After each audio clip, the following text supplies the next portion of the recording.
ഒരു നിഷ്കളങ്കനായ മനുഷ്യൻ എന്ന് പറയുന്നത് എന്താണെന്നറിയോ? എല്ലാവരുടെയും വാക്കുകൾ കേട്ട് പെട്ടെന്ന് അത് വിശ്വസിക്കും. ആരെങ്കിലും സ്നേഹത്തോടെ സംസാരിച്ചാൽ, നല്ല വാക്കുകൾ പറഞ്ഞാൽ, സഹായം ചോദിച്ചാൽ ഉടനെ അങ്ങ് മനസ്സ് തുറക്കും.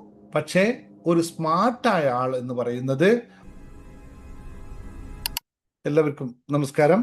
ശുഭാപ്തി വിശ്വാസത്തോടും ശുഭചിന്തകളോടും കൂടിയുള്ള മനോഹരമായ ഒരു ദിവസത്തിലേക്ക് നിങ്ങൾ ഏവരെയും ഹൃദയം നിറഞ്ഞ് സ്വാഗതം ചെയ്യുന്നു. നമ്മുടെ ജീവിതത്തിൽ പലപ്പോഴും ഒരു ചോദ്യം വരാറുണ്ട്. ഞാൻ ആരെയും ദ്രോഹിക്കുന്നില്ല, ഞാൻ എല്ലാവരോടും നല്ല രീതിയിൽ പെരുമാറുന്നു, എന്നിട്ടും എന്തുകൊണ്ടാണ് ആളുകൾ എന്നോട് വിരോധം കാണിക്കുന്നത്, അല്ലെങ്കിൽ എന്നെ ഉപയോഗിക്കുന്നത്? എന്തുകൊണ്ടാണ് ഞാൻ വീണ്ടും വീണ്ടും വഞ്ചിക്കപ്പെടുന്നത്? എന്തുകൊണ്ടാണ് എൻ്റെ നല്ല മനസ്സിനെ മറ്റുള്ളവർ ബലഹീനതയായി കാണുന്നത് എന്ന് ഈ ചോദ്യം നിങ്ങൾക്ക് ഉണ്ടായിട്ടുണ്ടെങ്കിൽ നിങ്ങളുടെ പേരൊന്ന് താഴെ ടൈപ്പ് ചെയ്തുക. ഇങ്ങനെയുള്ള ചോദ്യം, ഇങ്ങനെയുള്ള അവസരങ്ങൾ, നിങ്ങളുള്ള സിറ്റുവേഷൻസ് നിങ്ങളുടെ ജീവിതത്തിൽ കടന്നു പോയിട്ടുണ്ടെങ്കിൽ നിങ്ങളുടെ പേരുകളൊന്ന് പറഞ്ഞ് നമുക്കൊന്ന് തുടങ്ങാം. ഇങ്ങനെ കടന്നുപോയവരെല്ലാവരും ഉണ്ടായിരിക്കുമെന്ന് വിശ്വസിക്കുന്നു. ഞാൻ അതിൽ പെട്ട ഒരാളായിരുന്നത് കൊണ്ടാണ്. അപ്പൊ ഇന്ന് നമ്മൾ സംസാരിക്കാൻ പോകുന്നത് വളരെ സാധാരണയായി തോന്നുന്ന, എന്നാൽ ജീവിതത്തിൽ വളരെ വലിയ സ്വാധീനം ചെലുത്തുന്ന ഒരു വിഷയത്തെക്കുറിച്ചാണ്. അത് നിങ്ങളേവരെയും സംബന്ധിക്കുന്ന വിഷയമാണ്. ഈ പറയുന്ന ആളിൽ ഏതാണ് നിങ്ങളെന്ന് നിങ്ങൾ ഉടനെ, ഞാനിത് പറഞ്ഞ ഉടനെ നിങ്ങൾ കമന്റ് ചെയ്തോളുക. ഇതിനനുസരിച്ചായിരിക്കും നിങ്ങൾക്ക് ബാക്കി കാര്യങ്ങൾ മനസ്സിലാവുക. അതായത് വിഷയം മറ്റൊന്നുമല്ല, ഇന്നസെന്റ് പേഴ്സൺ, സ്മാർട്ട് പേഴ്സൺ തമ്മിലുള്ള വ്യത്യാസത്തെക്കുറിച്ചാണ്. നല്ല മനസ്സുള്ളവനും ബുദ്ധിമാനും തമ്മിലുള്ള വ്യത്യാസത്തെ, അല്ലെങ്കിൽ നിഷ്കളങ്കനായ മനുഷ്യനും ബുദ്ധിയോടെ ജീവിക്കുന്ന മനുഷ്യനും തമ്മിലുള്ള വ്യത്യാസത്തെ. അപ്പൊ ആദ്യം നിങ്ങൾ കൺഫേം ചെയ്തോളൂ, നിങ്ങൾ ഇന്നസെന്റ് ആണോ, നിങ്ങൾ സ്മാർട്ട് ആണോ എന്ന്. വെറുതെ ടൈപ്പ് ചെയ്തത് ശരിക്കും സത്യസന്ധമായിട്ട് എഴുതണം. സത്യസന്ധമായ നിങ്ങളുടെ എഴുത്താണ് നിങ്ങൾക്ക് ലാസ്റ്റിലേക്ക് നിങ്ങൾക്ക് കൺഫർമേഷൻ വരുന്നത്. ഇപ്പൊ എല്ലാവരും ടൈപ്പ് ചെയ്തോളൂ. എത്ര പേര് ഇന്നസെന്റ് ആയ ആൾക്കാർ ഇവിടെ ഉണ്ട് എന്നുള്ളത്? ഇന്നസെന്റ്, ഞാൻ ഇന്നസെന്റ് ആണെന്നുള്ള ഇന്നസെന്റ് ടൈപ്പ് ചെയ്തോളൂ. യെസ്, സ്മാർട്ട് ആണെങ്കിൽ സ്മാർട്ട്. നിങ്ങൾ ഒന്നിനെയും മുൻവിധിയോട് കാണണ്ട, പണി കിട്ടും ഏത് പറഞ്ഞാലും. അതുകൊണ്ട് നല്ല ശ്രദ്ധയോടുകൂടി ഇപ്പൊ എല്ലാവരും പോട്ടെ, എല്ലാവരും ഇത്രയും ആൾക്കാർ, എന്നാൽ മാത്രമേ കാര്യമുള്ളൂ. നിങ്ങളുടെ ബുക്കിൽ എഴുതി വെച്ചോളൂ. ഇപ്പൊ എഴുതിയത് ലാസ്റ്റ് ആകുമ്പോൾ നിങ്ങൾക്ക് മനസ്സിലാവും ഇതിൽ ഏതാണ് ഞാൻ ആവേണ്ടത്. എന്നാൽ ഇത്രയും ചോദിച്ചപ്പോൾ ഒരു ചോദ്യം തിരിച്ചങ്ങോട്ട് ചോദിക്കാം. നിങ്ങളുടെ കാഴ്ചപ്പാടിൽ ഈ സാറ് ഇന്നസെന്റ് ആണോ, ഈ സാറ് സ്മാർട്ടാണോ? ഒന്ന് ഉത്തരം പറഞ്ഞു നോക്കട്ടെ.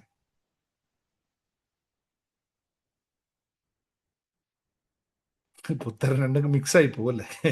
ചോദ്യം ഒന്ന്, ഉത്തരം മിക്സ് ആയി പോകും. ഓക്കെ, ശരി. യെസ്, സാർ ഇന്നസെന്റ് ആണ്, സാർ ഇന്നസെന്റ് ആണ്. You are both according to situation smart. Sir സ്മാർട്ടാണ്. സ്മാർട്ട്. Okay, okay, okay. പാപമാം എന്നെ നിങ്ങൾ പറയരുത് അങ്ങനെ. ഞാൻ എത്ര പഞ്ചപാവാണ്, എത്ര നല്ല നല്ല മനസ്സുള്ള ഒരാളാണ്, എത്ര എന്നെ ഞാൻ ഞാൻ പാവാണ്. എന്താ ചെയ്യലേ? ഇന്നസെന്റ് ആണ്, പാവാണ് സാർ. നിങ്ങൾ ആരെങ്കിലും ഇപ്പൊ ഇത്രയൊക്കെ ക്ലാസ് എന്തെങ്കിലും പറയണ്ടോ, എന്തെങ്കിലും ചെയ്യുന്നുണ്ടോ? നിങ്ങൾ എത്ര സ്നേഹത്തോടെ നിങ്ങൾ എല്ലാവരും ഞാൻ ചേർത്ത് വെച്ച് കൊണ്ടുപോകുന്നു. നിങ്ങൾ പറയുന്നതെല്ലാം ഞാൻ കേൾക്കുന്നു. ഓരോ ആളുടെയും ഉത്തരം പറയുന്നു. ഓരോ ആളെയും പറഞ്ഞു പറഞ്ഞ് പഠിപ്പിച്ചു. നിന്നെക്കാളും ഇന്നസെന്റ് ആവാൻ എങ്ങനെ പറ്റും അല്ലേ? എന്നിട്ട് എന്നെ നിങ്ങൾ സ്മാർട്ട് എന്ന് പറയണം. അപ്പൊ എങ്ങനെ നിങ്ങൾക്ക് സ്മാർട്ട് ഇന്നസെന്റും കൊണ്ട് അറിയാത്ത വേറെ എന്ത് പറഞ്ഞ് സഹിക്കുക? നിങ്ങൾ പറഞ്ഞു വേണ്ട സഹിക്കുക. എന്നെ നിങ്ങൾ പാട് ഈ ഇന്നസെന്റ് ആയ എനിക്ക് ഹാപ്പിനെസ് ട്രസ്റ്റ് നമ്മുടെ വീടിന് വേണ്ടി ഉടനെ തന്നെ ഇന്നസെന്റ് ആയ എന്നെ കുറച്ച് കാശ് പെട്ടെന്ന് അയച്ചു തരണേ. ഞാൻ പാവല്ലേ കേട്ടോ. ഓക്കെ, ശരി, ബാക്കി പറയാം. യെസ്, അവിടെ ഇരിക്കട്ടെ. ഈ ചോദ്യം വളരെ ലളിതമായിരുന്നു, ഉത്തരവും സിമ്പിൾ ആണ് അല്ലെ? നല്ല മനസ്സ് മാത്രം മതി എന്ന് നിങ്ങൾ കരുതുന്നു. ചിലവർ വിചാരിക്കുന്നു നല്ല മനസ്സുകൊണ്ടല്ല കാര്യം, മനസ്സിനൊപ്പം നല്ല ബുദ്ധിയും വേണം. അപ്പൊ ഉത്തരം ലളിതമായി പറഞ്ഞു തരാം. ആദ്യം തന്നെ ഉത്തരം കേട്ടിട്ട് ബാക്കി കാര്യങ്ങളിലേക്ക് പോവാം. നല്ല മനസ്സ് മാത്രം മതി എന്ന് കരുതരുത്, നല്ല മനസ്സിനൊപ്പം ബുദ്ധിയും വേണം എന്നുള്ളതാണ്. അതിവിടെ ഇപ്പൊ പറഞ്ഞപ്പോ ബുദ്ധിമാനായ ഒരുത്തനൊരു മറുപടി അയച്ചോടെ, സാറ് ഇന്നസെന്റ് സിറ്റുവേഷൻസ് അനുസരിച്ചാണ് സ്മാർട്ടുമാകും ഇന്നസെന്റുമാകും എന്ന് വളരെ ബുദ്ധിപൂർവം ഒരാൾ ഉത്തരം അയച്ചു. അതാണ് കറക്റ്റ് ഉത്തരം. അതിനകത്ത് U are both according the situations. Okay, ഇനി ബാക്കി കാര്യങ്ങളിലേക്ക് കിടക്കാം. ഒരു നിഷ്കളങ്കനായ മനുഷ്യൻ എന്ന് പറയുന്നത് എന്താണെന്നറിയോ? എല്ലാവരുടെയും വാക്കുകൾ കേട്ട് പെട്ടെന്ന് അത് വിശ്വസിക്കും. ആരെങ്കിലും സ്നേഹത്തോടെ സംസാരിച്ചാൽ, നല്ല വാക്കുകൾ പറഞ്ഞാൽ, സഹായം ചോദിച്ചാൽ ഉടനെ അങ്ങ് മനസ്സ് തുറക്കും. പക്ഷേ ഒരു സ്മാർട്ടായ ആൾ എന്ന് പറയുന്നത് വാക്കുകൾ കൊണ്ട് മാത്രമല്ല, അവൻ പ്രവൃത്തികൾ കൂടി നോക്കും. ഒരാൾ പറയുന്നത് എന്താണ് എന്നതല്ല, അയാൾ സ്ഥിരമായി ചെയ്യുന്നത് എന്താണ് എന്നതാണ് അവർ ശ്രദ്ധിക്കുന്നത്. ഇത് രണ്ടും ഡിഫറൻസ് നിങ്ങൾ മനസ്സിലാക്കുക. ജീവിതത്തിൽ നമ്മൾ പഠിക്കേണ്ട ഒരു വലിയ സത്യമുണ്ട്.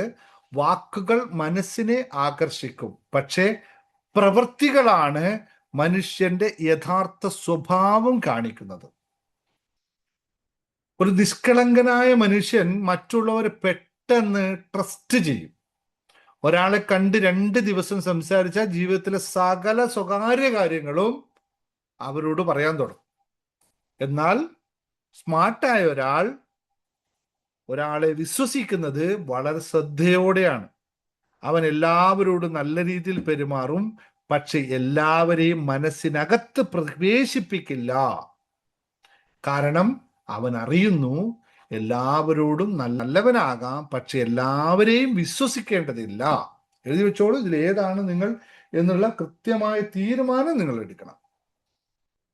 അടുത്തത്, നമ്മുടെ സമൂഹത്തിൽ ചില ആൾക്കാരുണ്ട്, അവർ നിങ്ങളുടെ നല്ല മനസ്സിനെ കാണുമ്പോൾ നിങ്ങളെ ബഹുമാനിക്കില്ല. പകരം നിങ്ങൾ എളുപ്പത്തിൽ മാനിപ്പുലേറ്റ് ചെയ്യാൻ കഴിയുന്ന ആളായി കാണും. അവർ ചിന്തിക്കും, ഇവനോട് എന്തും പറയാം, ഇവളെന്തും സഹിക്കും, അവരെ എളുപ്പത്തിൽ നിയന്ത്രിക്കാം. ഇവിടെ തന്നെയാണ് ഇന്നസെന്റ് ആൾക്കാര് വീക്ക് ആയ ആൾക്കാരായി മാറുന്നത്. പക്ഷെ ശ്രദ്ധിക്കണം, ഞാൻ പറയുന്നത് ഇന്നസെന്റ് ആയിരിക്കരുത് എന്നതല്ല. ഇന്നസെൻസ് ഒരു വലിയ ഗുണമാണ്.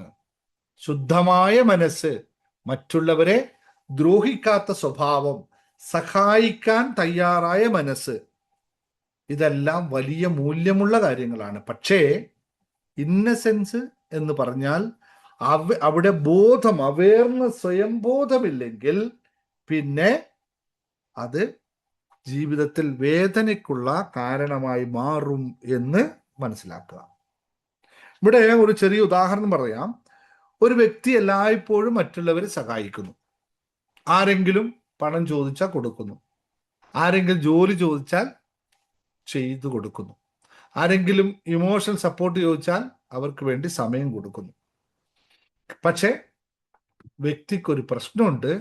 അവനെ ആരെയാണ് സഹായിക്കുന്നത്, എന്തിനാണ് സഹായിക്കുന്നത്, ആ വ്യക്തി സത്യത്തിൽ സഹായം അർഹിക്കുന്നുണ്ടോ, ഇതൊന്നും ചിന്തിക്കില്ല. അവസാനം എന്താകും? സഹായം കിട്ടിയവൻ നന്ദി പോലും പറയാതെ ഒറ്റ നിമിഷം അങ്ങ് പോകും. ചിലർ വീണ്ടും വീണ്ടും നമ്മളെ ഉപയോഗിച്ചു കൊണ്ടേയിരിക്കും. ചില സ്വന്തം കാര്യം കഴിഞ്ഞാൽ, അല്ലേ, അനുഭവമാണോ? അനുഭവമല്ലേ ഞാൻ പറഞ്ഞത്? ഇതിലെല്ലാം അനുഭവിച്ചവരല്ലേ നിങ്ങളെല്ലാവരും. അല്ലാന്ന് ആർക്കും പറയാൻ പറ്റില്ല. നിങ്ങളെല്ലാവരും ഇതിനേക്കാൾ വലിയ കാര്യം അനുഭവിച്ചവരാണ്. അപ്പോ ആ വ്യക്തി വിഷമിച്ചു പറയും എപ്പോഴും, ഞാൻ എത്രയോ നല്ല കാര്യം ചെയ്തിട്ടും ആളുകൾ എന്നെ തിരിഞ്ഞു നോക്കിയില്ല, ആളുകൾ എന്നെ വിലമതിക്കുന്നില്ല. ഇവിടെ പ്രശ്നം എന്താണ്? നമ്മുടെ നല്ല മനസ്സുണ്ടായതാണോ പ്രശ്നം? അല്ല. നല്ല മനസ്സില്ലാത്തതല്ല പ്രശ്നം. മനസ്സിനൊരു ബൗണ്ടറി ഇല്ലാത്തതാണ്, ഒരു മതിൽക്കെട്ട് നമ്മൾ വെക്കാത്തതാണ്. ഈ മതിൽക്കെട്ടാണ് നമ്മുടെ കൈൻഡ്നെസ്സിനെ പലപ്പോഴും സെൽഫ് ഡാമേജ് ആക്കി മാറ്റുന്നത്. അപ്പോ സ്മാർട്ട് പേഴ്സൺ എന്താ ചെയ്യുക? അവൻ എല്ലാവരെയും സഹായിക്കുക ചെയ്യും, പക്ഷേ അവൻ 3 കാര്യങ്ങൾ ശ്രദ്ധിക്കും. ഈ 3 കാര്യങ്ങൾ നിങ്ങൾ മനസ്സിലാക്കി വെക്കുക. അത് ഇനി മുതലുള്ള ജീവിതത്തിൽ പ്രായോഗികമാക്കുക. നല്ല സ്മാർട്ട്നെസ്സിനോട് തന്നെ പ്രവർത്തിക്കാൻ നിങ്ങൾക്ക് ഏവർക്കും പറ്റണം. അതിനുവേണ്ടി ആദ്യത്തെ കാര്യം സ്മാർട്ടായവൻ ആദ്യം ചോദിക്കുന്നത് ഈ സഹായം സത്യത്തിൽ അയാൾക്ക് ആവശ്യമായതാണോ എന്ന് ഒന്നാമതായി അവൻ ചിന്തിക്കും. നമ്മൾ ചിന്തിക്കുന്നുണ്ടോ? ഒരാൾ ഒരു സഹായം ചോദിക്കുമ്പോൾ എന്തെങ്കിലും ഒരു നിമിഷം ചിന്തിക്കുന്നുണ്ടോ? രണ്ടാമതായി ചിന്തിക്കും, ഞാൻ സഹായിക്കുന്ന വ്യക്തി എന്റെ സഹായത്തെ ബഹുമാനിക്കുമോ? അങ്ങനെ പറയാൻ പാടുണ്ടോ സാറേ? അവർക്ക് ഒരാവശ്യം ഉണ്ടായിട്ടില്ലേ ചോദിക്കണം, ഞാൻ കൊടുത്താൽ പോരെ, അവരെന്തിനാ നമ്മളെ ബഹുമാനിക്കുന്നത് എന്ന് പറയും. അപ്പൊ ഉറപ്പിച്ചോളൂ, നിങ്ങൾ ദുഃഖത്തെ കാശ് കൊടുത്ത് വാങ്ങിക്കും. മൂന്നാമതായി, ഞാൻ സഹായിച്ചത് കൊണ്ട് എന്റെ ജീവിതം, എന്റെ സമയം, എന്റെ സമാധാനം നശിക്കുമോ? അപ്പൊ പറയുക ഇത് ഭയങ്കര സ്വാർത്ഥതയുള്ള പരിപാടിയാണ്, ഇങ്ങനെയൊക്കെ പറയരുത് അല്ലേ? ഇന്ന് സ്വാർത്ഥരല്ലേ നമ്മൾ അങ്ങനെയൊക്കെ ചിന്തിച്ചു കഴിഞ്ഞാൽ? അല്ല സഹോദരങ്ങളെ, മനസ്സിലാക്കുക, ഇതിന് സ്വാർത്ഥത എന്നല്ല പറയുക. ഇതിനെയാണ് ജ്ഞാനം എന്ന് പറയുന്നത്, വിസ്റ്റം എന്ന് പറയുന്നത്, തിരിച്ചറിവ് എന്ന് പറയുന്നത്. നമ്മുടെ ജീവിതത്തിൽ ഓരോരുത്തരും പഠിക്കേണ്ട ഒരു വലിയ കഴിവാണിത്. അതിന്റെ പേരാണ് ഇമോഷണൽ ഇന്റലിജൻസ്. നമ്മൾ ഇമോഷണൽ മാസ്റ്ററിയിലേക്ക് വരുന്നുണ്ട്. ഇമോഷണൽ മാസ്റ്ററിയിൽ നിങ്ങളിത് കംപ്ലീറ്റ് മാസ്റ്റർ ചെയ്തെടുക്കും. നമ്മൾ നല്ലവരായിരിക്കണം, പക്ഷെ അതോടൊപ്പം ആരാണ് സത്യസന്ധൻ, ആരാണ് അഭിനയിക്കുന്നത്, ആരാണ് നമ്മൾ ഉപയോഗിക്കുന്നത്, ആരാണ് നമ്മുടെ വളർച്ച ആഗ്രഹിക്കുന്നത്, ആരാണ് നമ്മളെ തകർക്കാൻ കച്ചകെട്ടി അറിയിക്കുന്നത് എന്ന് തിരിച്ചറിയാനുള്ള കഴിവ് നമുക്ക് വേണം. ഉണ്ടോ? എത്ര പേർക്ക് ഇപ്പൊ കഴിവ് നേടിയിട്ടുണ്ട് ഇവിടെ? പറഞ്ഞേ, യെസ് ഞാൻ നേടിയിട്ടുണ്ട് ഈ കഴിവ് എന്ന്. ഒന്ന് നോക്കട്ടെ, എത്ര പേര് എൻ്റെ ക്ലാസ്സിൽ ഇരിക്കുന്നവരുണ്ട് നോക്കട്ടെ. എല്ലാവരും നോക്കിട്ട് പെട്ടെന്ന് ആയിക്കോട്ടെ. അപ്പോ ഒരു നിഷ്കളങ്കൻ തൻ്റെ മനസ്സിലുള്ളതെല്ലാം മറ്റുള്ളവർ പറയും. തൻ്റെ സ്വപ്നങ്ങൾ, ദുഃഖങ്ങൾ, കുടുംബ പ്രശ്നങ്ങൾ, സാമ്പത്തിക പ്രശ്നങ്ങൾ, റിലേഷൻഷിപ്പ് പ്രശ്നങ്ങൾ എല്ലാം പറയും. പിന്നീട് അതേ കാര്യങ്ങൾ മറ്റുള്ളവർ ഒരായുധമായി അവന്റെ മേൽ ഉപയോഗിക്കുകയും ചെയ്യും. എന്നാൽ സ്മാർട്ടായാളോ? എല്ലാവരോടും പറയേണ്ടതില്ലെന്നും നമ്മുടെ ജീവിതത്തിൽ ചില കാര്യങ്ങൾ പ്രാർത്ഥനയിലൂടെ പറയാമെന്നും ചിലത് ഡയറിയിൽ എഴുതാമെന്നും ചില ശരിയായ മെന്ററിനോട് മാത്രം പറയാമെന്നും ചിലത് സ്വന്തം മനസ്സിനകത്ത് സൂക്ഷിക്കാമെന്നും തിരിച്ചറിയും. ഇവിടെയാണ് മനസ്സിലാക്കേണ്ടത്, പ്രൈവസി ഈസ് പവർ. സ്വകാര്യത ഒരു ശക്തിയാണെന്ന് തിരിച്ചറിയുക. കാരണം ഇന്നത്തെ ഈ സോഷ്യൽ മീഡിയ കാലത്ത് പലരും സ്വന്തം ഇമോഷണൽ വീക്ക്നെസ് പോലും എല്ലാവർക്കും കാണിച്ചു കൊടുക്കുന്നു. ആരെങ്കിലും ഒന്ന് നമ്മളെ ഹേർട്ട് ചെയ്താൽ ഉടനെ സ്റ്റാറ്റസ് ഇടും, ആരെങ്കിലും നമ്മളെ വഞ്ചിച്ചാൽ ഉടനെ ഒരു പോസ്റ്റ് ഇടും, ആരെങ്കിലും അവഗണിച്ചാൽ ഉടനെ പബ്ലിക്കായി പ്രതികരിക്കും, ആരെങ്കിലും അല്ലെ, അത് ചിലപ്പോൾ മനസ്സിന്റെ ടെമ്പററി റിലീഫ് കൊടുക്കും, പക്ഷേ ദീർഘകാലത്തിൽ അത് നമ്മുടെ ഇമേജിനെയും ഇന്നർ സ്ട്രെങ്ത്തിനെയും ബാധിക്കുമെന്ന് തിരിച്ചറിയുക. അപ്പൊ സ്മാർട്ടാണെങ്കിലോ പ്രതികരിക്കുന്നതിന് മുമ്പ് അവൻ ഒബ്സർവ് ചെയ്യാൻ തുടങ്ങും, സംസാരിക്കുന്നതിന് മുമ്പ് ചിന്തിക്കും, തീരുമാനമെടുക്കുന്നതിന് മുമ്പ് സിറ്റുവേഷൻ മനസ്സിലാക്കും. അവൻ മനസ്സിലാക്കുന്നു എല്ലാ കാര്യത്തിനും പ്രതികരിക്കേണ്ടതില്ല, ചിലപ്പോൾ മൗനം തന്നെയാണ് ഏറ്റവും പവർഫുൾ ആയിട്ടുള്ള ആൻസർ എന്ന് മനസ്സിലാക്കും. ഇവിടെ മറ്റൊരു പ്രധാന വ്യത്യാസം കൂടി പറയാം. നിഷ്കളങ്കനായ ഒരാളെ, അയാൾക്ക് വേദന സംഭവിക്കുമ്പോൾ അവൻ ചോദിക്കും, എന്തിനാണ് ഇവർ എന്നോട് ഇങ്ങനെ ചെയ്തതെന്ന്. പക്ഷേ സ്മാർട്ടായ ഒരാൾ നേരെ തിരിച്ചാണ് ചോദിക്കുന്നത്, ഇതിൽ നിന്നും ഞാൻ എന്താണ് പഠിക്കേണ്ടത്?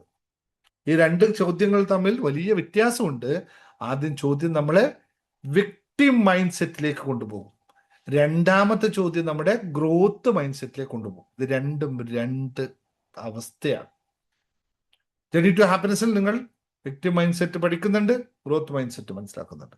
അപ്പൊ ജീവിതത്തിൽ ആരെങ്കിലും നിങ്ങളെ വഞ്ചിച്ചിട്ടുണ്ടെങ്കിൽ അത് നിങ്ങളുടെ ജീവിതത്തിൽ അവസാനമല്ലെന്നും അതൊരു ലെസൺ ആണെന്നും, ആരെങ്കിലും നിങ്ങളെ അവഗണിച്ചാൽ അത് നിങ്ങളുടെ മൂല്യം കുറയുന്നതല്ലെന്നും അത് അവരുടെ ക്യാരക്ടറിനെയാണ് കാണിക്കുന്നതെന്നും, ആരെങ്കിലും നിങ്ങളുടെ നല്ല മനസ്സിനെ ഉപയോഗിച്ചാൽ അത് നിങ്ങൾ മോശക്കാരനാണെന്ന് അർത്ഥമല്ലെന്നും, അത് നിങ്ങൾ ഇനി കൂടുതൽ അവെയർ ആകണമെന്നും കാണിക്കുന്ന ഒരു സിഗ്നലാണെന്ന് അറിയും. അതുകൊണ്ട് ജീവിതത്തിൽ ഒരു ഫോർമുല അങ്ങ് മനസ്സിലാക്കുക. ആ ഫോർമുല എഴുതി വെച്ചോളൂ, എപ്പോഴും കൂടെ കണ്ടു നടക്കേണ്ട ഫോർമുലയാണ്. നല്ല ഹൃദയവും വിവേകമുള്ള മനസ്സും ആകുമ്പോൾ പവർഫുൾ ലൈഫ് ആകും. Good heart plus wise mind is equal to powerful life. അപ്പൊ നല്ല ഹൃദയം ഉണ്ടെങ്കിൽ ആളുകൾ നിങ്ങളെ ഉപയോഗിച്ചേക്കാം. പക്ഷെ ബുദ്ധി അല്ലെങ്കിൽ ബുദ്ധി മാത്രം ഉണ്ടെങ്കിലോ അത് നമ്മളെ കഠിന ഹൃദയനുമാക്കും. പക്ഷെ നല്ല ഹൃദയവും ബുദ്ധിയുള്ള മനസ്സും ഒന്നിച്ചാൽ നിങ്ങൾ ശക്തനായ മനുഷ്യനാണ്. ഇതാണ് മനസ്സിലാക്കേണ്ടത്. അപ്പോ കുട്ടികളായിരിക്കുമ്പോൾ നമ്മൾ ചിലപ്പോൾ ഇന്നസെൻസ് ഒക്കെ ആയിരിക്കാം. പക്ഷെ ജീവിതം മുന്നോട്ട് പോകുമ്പോൾ ഇന്നസെൻസ് എന്ന് പറയുന്നത് വിസ്ഡത്തിലേക്ക് മാറണം, തിരിച്ചറിവിലേക്ക്, വിവേകത്തിലേക്ക് മാറണം. അത് മനസ്സ് ശുദ്ധമായിരിക്കട്ടെ, പക്ഷെ കണ്ണുകൾ തുറന്നിരിക്കണം എന്നാണ് പറഞ്ഞത്. ഒരാൾ നിങ്ങളോട് സ്നേഹത്തോട് സംസാരിക്കുന്നു എന്നത് മാത്രം കൊണ്ട് അവൻ നല്ലവനെന്ന് തീരുമാനിക്കരുത് എന്ന് ഓർമ്മിപ്പിക്കുന്നു. ഒരാൾ നിങ്ങളെ പ്രശംസിക്കുന്നു എന്നതുകൊണ്ട് അവൻ നിങ്ങളുടെ വളർച്ച ആഗ്രഹിക്കുന്നു എന്ന് കരുതരുത്.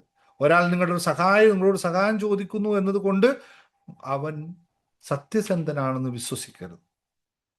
ഒബ്സർവ് ചെയ്യുക, സമയം കൊടുക്കുക, അവരുടെ പാറ്റേണിനെ കാണുക.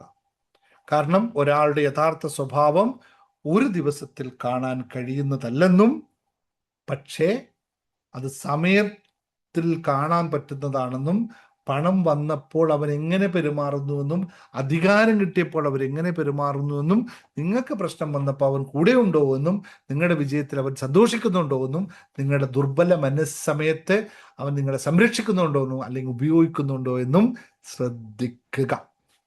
ഇവിടെയാണ് സ്മാർട്ട്നെസ് ആവശ്യമാകുന്നത്. അപ്പോ സ്മാർട്ട് പേഴ്സൺ എന്ന് ഒരിക്കലും എല്ലാവരും സംശയത്തോട് നോക്കുന്നതല്ല, പക്ഷെ എല്ലാവരെയും അന്ധമായി വിശ്വസിക്കുകയല്ല. അവൻ ബാലൻസ് പാലിക്കും. അവൻ നല്ലവനായിരിക്കും, പക്ഷെ സാധാരണ ആയിരിക്കില്ല. അവൻ ഹമ്പിൾ ആയിരിക്കും, പക്ഷെ വീക്കായിരിക്കില്ല. അവൻ ക്ഷമിക്കും, പക്ഷെ അവൻ പഴയ മിസ്റ്റേക്ക് വീണ്ടും ആവർത്തിക്കില്ല. ക്ഷമിക്കുക എന്നത് ഒരാളെ വീണ്ടും നിങ്ങളുടെ ജീവിതത്തിൽ കൊണ്ടുവരണം എന്നതല്ല അർത്ഥം. ക്ഷമിക്കുക എന്നത് മനസ്സിൽ നിന്ന് വേദന വിട്ടയക്കുന്നതാണെന്ന് നമ്മൾ ജേണി ടു ഹാപ്പിനെസ്സിൽ പഠിച്ചിട്ടുണ്ട്. ക്ഷമ എത്രത്തോളം നല്ല ശീലമാണ്. ക്ഷമിച്ചു എന്ന് കരുതി അവനെ വീണ്ടും കെട്ടിപ്പിടിച്ച് കൂടെ കൊണ്ടുപോകണം എന്നല്ല അർത്ഥം. എവിടെ നിൽക്കണോ അവിടെ എൻ്റെ മനസ്സിലുള്ള ഭാരത്തെ ഞാൻ വിട്ടു എന്നത് മാത്രമാണ് ക്ഷമ കൊണ്ട് ഉദ്ദേശിക്കുന്നത്. അപ്പോൾ ഡിസ്റ്റൻസ് പാലിക്കുന്നതാണ് യഥാർത്ഥ ബോധം അല്ലെങ്കിൽ യഥാർത്ഥ വിവേകം എന്ന് തിരിച്ചറിയുക. എവിടെ നിൽക്കണമെന്ന് കൃത്യമായി അറിയുക. നിങ്ങൾക്ക് ജീവിതത്തിൽ വളരണമെന്നുണ്ടെങ്കിൽ 3 കാര്യങ്ങൾ മനസ്സിലാക്കണം. 3 കാര്യങ്ങൾ എഴുതി വെച്ചോ. നമ്മുടെ പുതിയൊരു ക്രോർപതിക്കാർക്ക് വേണ്ടി മാത്രമായിട്ട് പുതിയൊരു സെഷൻ വരുന്നുണ്ട്. അതിൻ്റെ പേര് ബി ആൻ എക്സ്ട്രാ ഓർഡിനറി എന്നുള്ളതാണ്. ജീവിതത്തിൽ വളരണമെങ്കിൽ നിങ്ങൾ മറ്റുള്ളവരിൽ നിന്ന് വ്യത്യസ്തനായി ജീവിക്കുക തന്നെ വേണം, അല്ലെങ്കിൽ നിങ്ങൾ മറ്റുള്ളവരിൽ നിന്ന് വ്യത്യസ്തനാവില്ല. അപ്പൊ ജീവിതത്തിൽ എന്തെങ്കിലും ആവണമെങ്കിൽ ബി ആൻ എക്സ്ട്രാ ഓർഡിനറി. മറ്റുള്ളവരെ പോലെ ആവേണ്ട, നമുക്ക് അവരെക്കാളും വലിയൊരു ആളായി മാറണം. അപ്പൊ ജീവിതത്തിൽ വളരണമെങ്കിൽ 3 കാര്യങ്ങൾ മനസ്സിലാക്കി എഴുതിക്കോളൂ. ഒന്നാമതായിട്ട് എല്ലാവരോടും നല്ല രീതിയിൽ പെരുമാറുക. രണ്ടാമത്തത് അത് റെഡിയാണ്, ഞാൻ അങ്ങനെ സാറേ, ഞാൻ എല്ലാവരോടും നന്നായി പെരും. രണ്ടാമത്തത് കേട്ടോളൂ, അവിടെ കഴിയുമ്പോൾ കുറച്ച് വിഷയം വരും. ആരെ വിശ്വസിക്കണം എന്ന് ശ്രദ്ധയോടെ തീരുമാനിക്കുക. അവിടെ ആകുമ്പോൾ നമുക്ക് കുറച്ച് വിഷയം ഉണ്ടല്ലേ, അങ്ങനെ പാവം വേണ്ട. ഓക്കെ. മൂന്നാമത്തത്, പലരും ഇന്ന് ഹാപ്പിനെസ് മാസ്റ്ററിൽ വന്നതിന് ശേഷം പാലിക്കാൻ തുടങ്ങിയിട്ടുണ്ടാവും. ഇല്ലാത്തവർ ശ്രദ്ധിച്ചോളുക. ഇത് പറയുമ്പോൾ നിങ്ങൾക്ക് തീരെ സഹിക്കാൻ പറ്റില്ല, എങ്കിലും പറയാം. മൂന്നാമത്തത്, സ്വന്തം ഊർജവും സമയവും സമാധാനവും മറ്റുള്ളവർക്ക് വേണ്ടിയല്ലെന്നും എനിക്ക് വേണ്ടി സംരക്ഷിക്കേണ്ടതാണെന്നും തിരിച്ചറിയുക.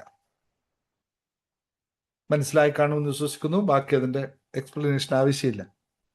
കാരണം എന്താ അറിയോ, നമ്മുടെ മനസ്സിന്റെ സമാധാനം നമ്മുടെ വലിയ സമ്പത്താണെന്നും, ഒരാൾ നിങ്ങളുടെ സമയത്തെ നഷ്ടപ്പെടുത്താം, അല്ലെങ്കിൽ നിങ്ങളുടെ പണത്തെ നഷ്ടപ്പെടുത്താം, പക്ഷെ ഒരാൾക്കും നിങ്ങളുടെ അകത്തെ സമാധാനത്തെ നശിപ്പിക്കാൻ കഴിയുന്നുവെങ്കിൽ അവിടെ മുതൽ നിങ്ങൾ മതിലുകൾ പണിയണം.